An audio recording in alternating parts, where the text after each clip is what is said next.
ঘূর্ণিঝড়ের প্রভাবে বরিশালের পরিস্থিতি জানাতে সরাসরি যোগ দিচ্ছেন সহকর্মী শফিক মুন্সী।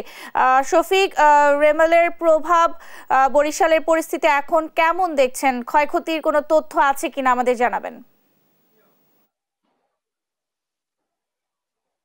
ন্যান্সি, ঘূর্ণিঝড় রেমালের প্রভাবে কিন্তু বরিশাল নদী বন্দরে আমরা যে আছি, আমরা আজকে সকাল থেকেই কিন্তু ক্ষণে ক্ষণে আসলে যে আবহাওয়ার রূপ বদলটা দেখেছি এবং এখন কিন্তু একটা বিধ্বংসী রূপেই আবির্ভূত হয়েছে ঘূর্ণিঝড় রেমাল।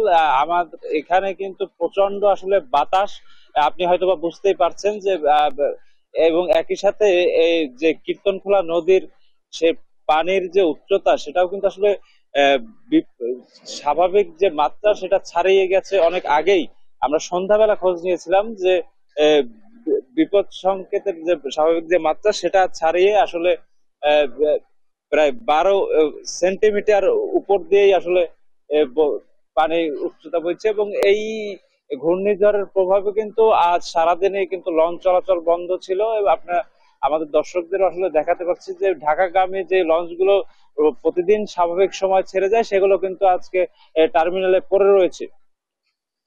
এই যে স্বাভাবিক যে মাত্রার চেয়েও উঁচু মাত্রার পানি জোয়ারে প্রবাহিত হয়েছে ঘূর্ণিঝড়ের প্রভাবে, তার প্রেক্ষিতে কিন্তু লোকালয়েও পানি ঢুকে গেছে বলেই আমরা জেনেছি। শুধু কীর্তনখোলা নদী না, পাশের পাশে যে বলেশ্বর নদী সেটা কিন্তু আরো বেশি আসলে উত্তাল হয়ে উঠেছে এই ঘূর্ণিঝড়ের কারণে। এবং এই সেই বলেশ্বর নদীর যে স্বাভাবিক মাত্রা তার চেয়ে কিন্তু 35 সেন্টিমিটার উপর দিয়েই আসলে পানি প্রবাহিত হচ্ছে বলে আমরা জেনেছি।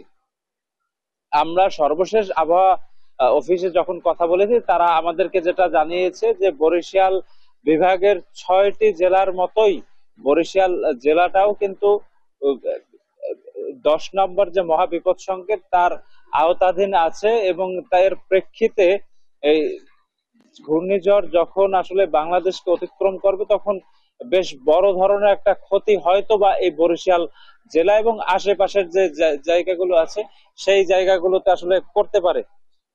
এবং একই সাথে এই এই যে ঘূর্ণিঝড় যে জলোচ্ছ্বাসের সৃষ্টি করবে তার প্রেক্ষিতে কিন্তু এই অঞ্চলের যে প্রাণী সম্পদ, মৎস্য সম্পদের একটা বড় ধরনের ক্ষতি হবে বলেই আমরা জেনেছি। তবে এখন পর্যন্ত সকলকে আসলে আশ্রয় কেন্দ্রে যাবার জন্যই কিন্তু স্থানীয় প্রশাসন বারবার বলছে। তো এই ছিল ন্যান্সি বরিশাল থেকে ঘূর্ণিঝড়ের সর্বশেষ পরিস্থিতির খবর। শফিক, আপনাকে ধন্যবাদ। দর্শক, বরিশাল থেকে ঘূর্ণিঝড় রেমালের সর্বশেষ খবরাখবর জানাচ্ছেন আমাদের সহকর্মী শফিক মুন্সী।